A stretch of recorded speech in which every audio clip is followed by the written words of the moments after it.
Esses dias atrás eu fiz um episódio com o Frost falando sobre os canais de nicho. O papo foi interessante pra caramba, eu pude aprender várias coisas naquele dia. Certa parte da live entramos no tópico de visual novel e doujin. Ele dissertou muito da origem e do impacto que esse nicho provocou na indústria japonesa. Então eu fiquei curioso para saber mais sobre na nossa conversa. E meus amigos, isso foi quase um rabbit hole, mas eu consegui sair antes que eu afundasse ainda mais nesse complexo buraco de informações. E pesquisando sobre o assunto, pude reunir informações para este vídeo. Doujin, uma cultura milenar.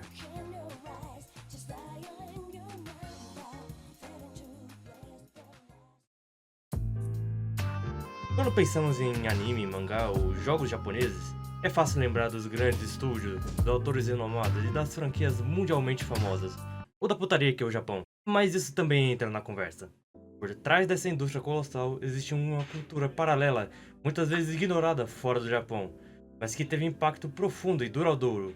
A cultura doujin. Doujin significa pessoas com o mesmo interesse, e é justamente disso que se trata. Comunidade de fãs e criadores que se reúnem para produzir suas próprias obras, de diversas formas, seja revistas, mangás, música ou até mesmo jogos completos. Esse movimento se manifesta principalmente através dos doujinshi, publicações independentes que podem ser tanto paródias de obras famosas, tanto histórias completamente originais, mais do que simples fanzines aqui do ocidente. O doujin se tornou um verdadeiro espaço criativo. Foi nesse espaço que muitos artistas hoje consagrados deram seus primeiros passos. Autores como Clamp, Ken Akamatsu, Fumiko Takahashi e até grupos se tornaram gigantes do mercado, como a Type Moon de Fate Stay Night, nasceram nesse ambiente amador, mas extremamente fértil para jovens testarem do que eram capazes. E o impacto não ficou restrito ao papel. A cena Doujin Soft foi o berço das visual novels, gênero que combina literatura e interatividade, e que moldou tanto o desenvolvimento japonês quanto inspirou a cena indie ocidental. Obras como Kanon, Clannad, Umineko e Higurashi começaram círculos independentes antes de se tornarem fenômenos culturais. Falar sobre cultura doujin é, portanto, falar sobre liberdade criativa que permite que fãs transformassem em autores, e que amadores impulsionassem revoluções inteiras na mídia japonesa. Esse espaço paralelo ajudou a reinventar a forma como se consome e até cria arte no Japão e como ele continua a influenciar artistas no mundo todo.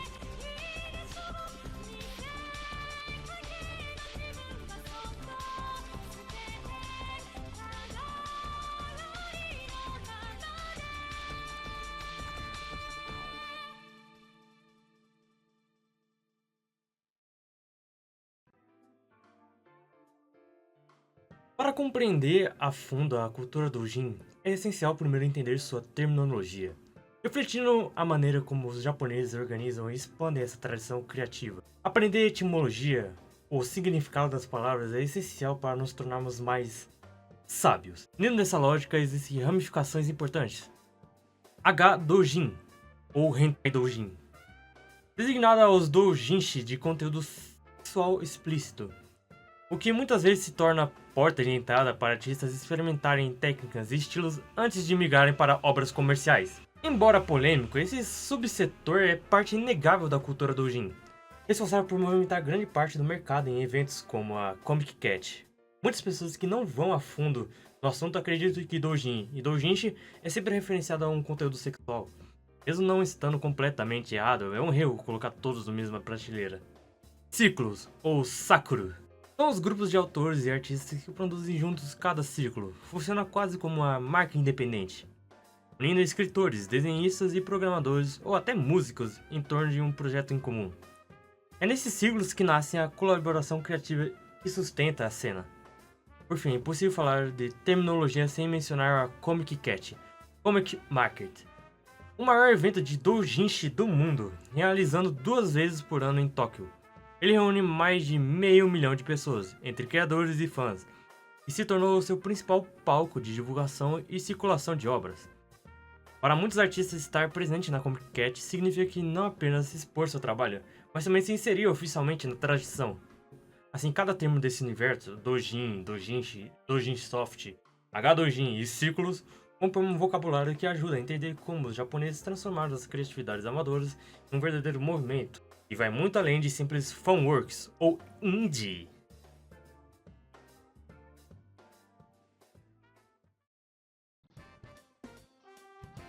Para entender a história do doujin, é preciso olhar além do século XX. Devemos voltar séculos no tempo, até o período Edo japonês, quando a arte popular florescia nas ruas e mercados. Muitos antes das revistas doujin e das comic cats, o Japão já possuía uma longa tradição de arte independente, serializada e acessível ao público comum. O ukiyo-e, ou imagens do fundo fluente. Essas xilografuras retratavam o cotidiano urbano, o teatro kabuki, cortesãs, guerreiros e paisagens, e eram produzidos em ateliês coletivos, quase como os círculos do doujin de hoje. Os artistas criavam, os gravadores imprimiam, vendedores distribuíam. Era uma rede artesanal que funcionava fora do controle direto do poder político, movido pela demanda popular e pela curiosidade estética. Entre essas obras, havia também o shunga, gravuras eróticas amplamente consumidas no Japão pré-moderno. Muito mais do que pornografia, o shunga expressava sensualidade humana com humor, simbolismo e liberdade artística. Mesmo com tentativas ocasionais de censura, a produção florescia. Afinal, o ukiyo-e, o prazer e o belo eram parte natural da vida. Esse espírito libertário e artesanal do ukiyo-e e do shunga seria herdado séculos depois pelo doujinshi moderno. Ambos compartilhavam da mesma essência, a arte feita por e para o povo, sem a necessidade de legitimidade institucional. Onde os gravadores do período Edo trabalhavam com tintas e madeira, doujinshika do século XX usariam canetas, fotocopiadoras e impressoras. Mas a motivação é a mesma, expressar livremente o desejo de imaginação, humor e sem pedir permissão. Em outras palavras, o doujinshi é herdeiro natural da arte popular japonesa, uma continuação daquilo que o ukiyo-e começou.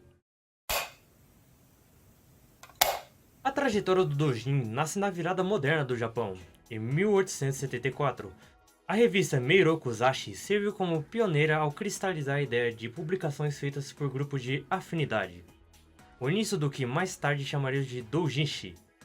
Em 1885, Karakuta Bunko, fundada por Osashi Koyo e Yamada Binho, leva esse espírito para a ficção, acolhendo romances e dando fôlego para os jovens autores. No início do período Showa, os doujins se tornaram porta-voz de uma juventude criativa e ajudam a consolidar o Shishosetsu. No pós-guerra, esse papel muda para revistas literárias comerciais como Gunzo e Bungakukai, com exceção longevamente resistente de Bungei Shuto. Ainda assim, certos formatos amadores, como revistas de Haikai e Tanka, seguem vivos até hoje. No pós-guerra, artistas como Shotaro Ishimori e Fujiko Fujio organizaram círculos de mangá, coletivos que funcionam ao mesmo tempo como laboratório estético e rampa de lançamento profissional.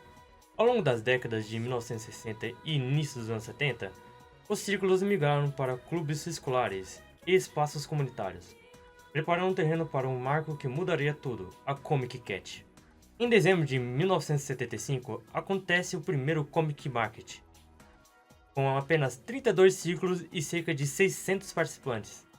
O evento cresce de forma vertiginosa, menos de 10 mil em 1982 para mais de 100 mil a partir de 1989, e hoje 500.000 a cada edição de verão e inverno em Tóquio. Comic Cat virou o tronco de ecossistema doujinshi, um lugar onde fãs e criadores trocam e vendem e testam ideias na escala de um festival nacional, quase um matsuri enorme. Os avanços da fotocopia nos anos 1970 baratearam a produção e ampliaram o alcance. Nos anos 80, a pauta editorial muda, de obras majoritariamente originais para paródias e releituras de séries populares, muitas vezes explorando relações entre personagens além do cânone, tipo fanfic podre, natural para a cultura de fã. Esse desvio coincide com a ascensão meteórica da Comic Cat, que passa a concentrar o grosso da circulação. A expansão também traz fricções. Em 1991, a venda varejista de doujinshi.com resulta na prisão de gerentes de lojas, um sinal de que fora do ambiente de evento, a tolerância é menor. Em paralelo, consolida-se a prática de vista grossa por parte de grande parte das editoras e detentoras de direitos autorais, que reconhece o papel promocional do doujinshi e a natureza efêmera das vendas em eventos de um dia. Teve casos notórios, como o processo da Nintendo contra o doujinshi de Pokémon, e o capítulo final não oficial de Doraemon, viraram referência no debate público. Para reduzir atritos, surge a Doujin Market, uma licença inspirada em Creative Commons. O nosso herói, Ken Akamatsu, a adota em 2013 em Ukiholder. Comentadores como Lawrence Lessing chegam a descrever o ecossistema Doujin como autorizado a existir. Na prática, mesma intenção com a letra da lei da época. Na virada dos anos 2000 em diante, impressões sobre demanda, downloads, lojas online e redes sociais baratearam, aceleraram e internacionalizaram a produção. Um white paper da indústria otaku de 2008 estimou em mais ou menos 27,73 bilhões de ienes as vendas de doujinshi em 2007, cerca de 14,9% das despesas do público otaku, dimensionando a relevância econômica da cena. Em 2009, a Meiji University inaugurou Yoshihiro Yonezawa Memorial Library, preservando milhares de caixas de doujin, reconhecendo academicamente a importância histórica do fenômeno. Em paralelo ao impresso, o Doujin Soft transforma quartos em clubes em micro-estúdios de jogos, como em muitos animes que lançam, que representam bem como que era antigamente o desenvolvimento de jogos independentes no Japão. O modelo Demo Online mais venda completa se espalha, e a história de ida e volta entre amador e comercial se tornam comuns. O Beat Up Ragnarok Battle Offline ganha lançamento oficial fora do Japão. A Type Moon evoluiu de ciclo doujin a desenvolvedora comercial. E localizações como Resetter mostram que há público global para obras nascidas nessa cena. Tudo isso prepara o terreno de um gênero decisivo para game dev japonês.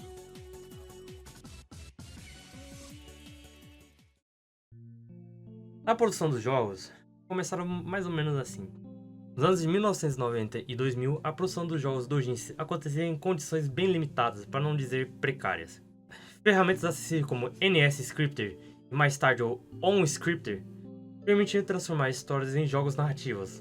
A estética era marcada por menus simples, artes estáticas e música MIDI. Muitas vezes os caras tiravam fotos de locais reais, porque não conseguiam fazer os cenários. Ou até mesmo tentavam emular traços de outras obras, como em Tsukihime original, que tentou emular o traço de Evangelion. Ainda assim, o suficiente para criar experiências narrativas poderosas. Muito juvenil dependendo do seu nível de tato para roteiro de iniciantes. A distribuição seguia a lógica de comunidade. Os criadores lançavam demos gratuitos na internet e vendiam as versões completas em CDs durante as convenções como a Comic Cat. Esse modelo era ao mesmo tempo acessível e intimista. Quem comprava um jogo doujin sentia que estava apoiando diretamente o criador. Foi nesse conselho que a Seven Expansion lançaram Higurashi no Naku Koroni, e que a Type Moon mudou para sempre a cena doujin com o lançamento de Tsukihime em 2000. A trajetória da Type Moon é a referência do poder transformador da cultura doujin na vida de iniciantes e entusiastas. O ciclo começou pequeno, formado por Kinoko Naso, o roteirista, e Takahashi Takeuchi, o ilustrador. O seu primeiro grande sucesso foi Tsukihime. Sabe, aquele bagulho bem Shunibyo, era assim que os caras escreviam antigamente. Esse sucesso pavimentou o caminho para Fate Stay Night de 2004. O jogo que consolidou a Type Moon como estúdio comercial. Mais do que um jogo, Fate se tornou um fenômeno, adaptando em animes, mangás e light novels, e até jogos para consoles e celulares, que sinceramente é questionável. O impacto foi tão grande que inspirou outros criadores a acreditar que era possível sair do amadorismo e alcançar relevância global. Muitos ciclos que surgiram depois tinham o objetivo de criar o próximo Fate. Não necessariamente em temática, mas em ambição. O sucesso da Type 1 provou que um projeto independente, nascido em um quarto apertado ou em círculo de amigos, poderia transformar-se numa franquia multimídia capaz de competir com jogos gigantescos da indústria. Esse é o ciclo, com a cria, da cria que vira autor, o autor que inspira novos fãs, e assim continua.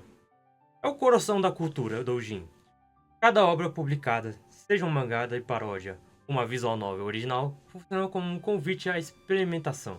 Círculos menores olham para grandes casos de sucesso e perguntam: e se eu também contasse minha história?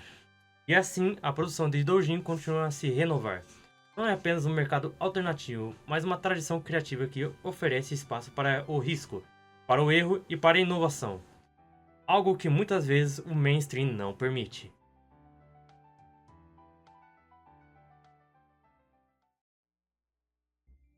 A cultura doujin nasceu no Japão, mas suas consequências ultrapassaram fronteiras.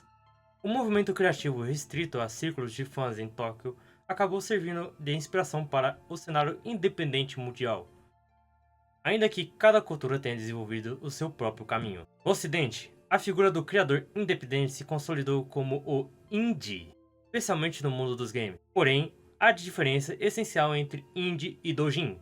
Enquanto no Japão a produção amadora se consolidou em torno de ciclos comunitários e eventos como a Comic Cat, no Ocidente o indie estruturou em torno de pequenos estúdios e da relação direta com o mercado digital.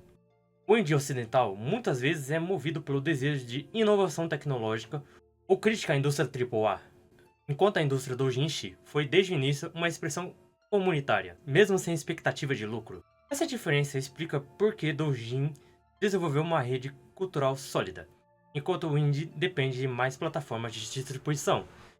Principalmente agora que estamos numa onda de censura por causa de empresas de cartão de crédito com seu falso moralismo e certos apoio político. Nos anos de 1990 e 2000, a chegada dos doujin games ao ocidente de forma que todos nós conhecemos por meio da pirataria e através de traduções por fãs. Das visual novels já citadas circulavam em patches feitos por voluntários que queriam espalhar essa história para além do Japão. Essas traduções criaram comunidades apaixonadas que acabaram funcionando como sementes para o cenário próprio no ocidente. Com o tempo, não só os fãs jogavam e traziam visual novels, como também passaram a criar suas próprias obras, inspiradas pelo modelo japonês. Exemplos notáveis incluem Katawa Shoujo, criado por um ciclo internacional de fãs a partir de uma ideia compartilhada em um fórum, inspirado no estilo de visual novel japonês. Uma ideia que, sendo sincero, é quase perturbador, mas é um conceito. Doki Doki Literature Club, obra americana que levou a estética das visual novels doujin a um novo público global, misturando romance escolar com horror psicológico. VA11 How A, desenvolvido por um estúdio inspirado no formato das visual novels japonesas, com ambientação cyberpunk e estética única. Todos esses casos mostram como o espírito doujin, a liberdade para contar histórias pessoais, ousadas e fora do padrão comercial, se espalhou pelo mundo. Com o advento da Steam Greenlight e do Tech.io, a barreira entre doujin e indie começou a se diluir. Jogos japoneses que nascem como doujin passaram a ser oficialmente lançados no ocidente, como Hester, a Item Shops Tale ou La Mulana. Isso fez com que o público ocidental não só consumisse essas obras, mas também passasse a enxergar o valor do experimental e do autor amador. Hoje, o impacto global da cultura doujin pode ser visto na forma como narrativas interativas, visual novel e até fangames deixaram de ser coisas de nicho, em parte, para se tornarem parte integral da cultura gamer. Mas ainda falta muito para este nicho crescer. Na minha conversa com o Frost, ficou claro que o público de VNs ainda é muito elitizado, por ser claro ser muito carregado de texto e informação e pelas faltas de traduções. E no ocidente sabemos bem como o Japão gosta de não exportar suas pérolas. Muitos entusiastas não têm para onde correr e acabam aprendendo japonês só para poder consumir esta forma de mídia, já que muitas traduções e localizações não seguem certas piadas, certos conceitos que só existem na língua japonesa. Isso é algo incrível. Antes nós tínhamos que pegar dicionários em inglês para passar de fase para outra. Essas mesmas pessoas vão atrás de aprender japonês só para não ficar de fora. Isso é muito bom para você que quer aprender japonês e se juntar a esse grupo de entusiastas.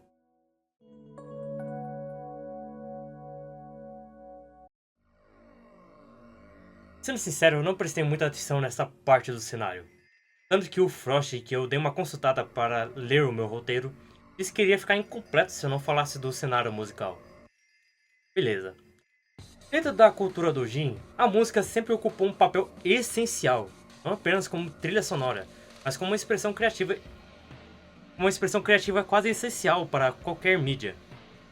Utilizando os personagens das suas obras favoritas como plano de fundo ou letras inteiras sobre a obra. Assim como o mangá e o game doujin, a música japonesa cresceu à margem da indústria tradicional. Nos anos 2000, esse cenário explodiu graças à internet e se tornou o principal vitrine para obras sonoras feitas em casa. Plataformas como Nico Nico Douga e YouTube serviram como ponto de encontro entre músicos, animadores e fãs. Foi nesse ambiente que nasceram verdadeiros marcos da internet digital japonesa. E dois nomes se destacam como pilares dessa revolução: Touhou Project e Umineko no Naku Koro ni. O Touhou Project, criado inteiramente por uma outra pessoa, o Zoom, não se tornou um fenômeno apenas por seus jogos de tiro, mas por seu universo musical vasto e memorável. Cada jogo trazia uma trilha sonora composta por Zoom, misturando jazz, rock, folk japonês e sintetizadores. Essas músicas, muitas vezes mais famosas do que os próprios jogos, se tornaram base para uma explosão criativa. Centenas de ciclos doujin começaram a remixar, reinterpretar e cantar as faixas originais de Touhou, criando um ecossistema musical sem precedentes. Surgiram selos inteiros dedicados a rearranjos doujin, como Austromeria Records, Wist New Sound e Suifruit, e Eco Create, e transformaram temas de jogos em álbuns completos, explorando o gênero que é do trance e drum bass ao Vocaloid e metal sinfônico. Essa onda culminou em um dos maiores símbolos da internet japonesa e mundial, Bad Apple.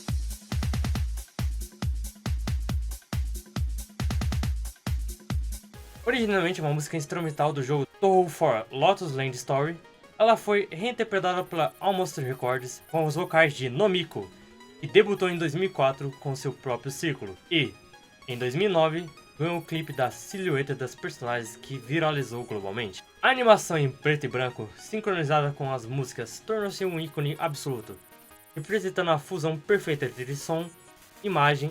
Foi um marco na história da internet japonesa. Mas enquanto o Touhou representava o experimental e o dançante, o Mineko trouxe o poder emocional e narrativo da música doujin. Produzido pela Savage Expansion, o jogo usava faixas compostas por vários artistas independentes, como Dai, ZTS, Freeholder, Lucky Gurinki, que criaram uma trilha sonora complexa cinematográfica, alternando entre o erudito e o eletrônico e o coral. A música de Umineko não era apenas um plano de fundo, ela guiava o tom da narrativa, marcava as reviravoltas e expressava as emoções dos personagens. Faixas como Borderland Dominator,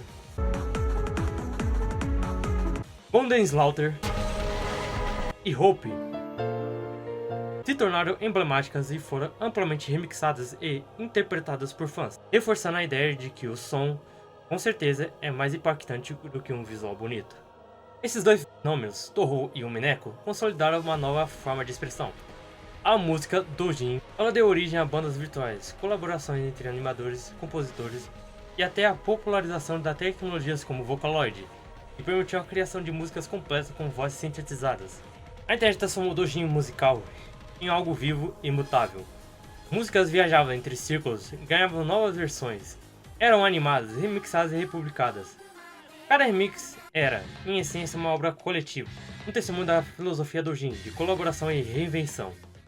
O impacto foi tão grande que, ainda hoje, festivais como Heitaisei e M3 reúnem milhares de artistas, independentes apenas para trocar e vender suas músicas. O Japão criou assim um dos cenários independentes mais ricos do mundo. Obras como Touhou, Umineko, Fate Stay Night e entre outros, não apenas definiram uma geração de jogadores e fãs, mas também abriram o caminho para que músicas japonesas, jogos, mangás e outras formas de mídias se tornassem global, atravessando as fronteiras e inspirando criadores no mundo todo. E antes a Comic Cat é o coração do doujin impresso, hoje a internet é o palco de expressão sonora. Doujin, o Echo Band Apple.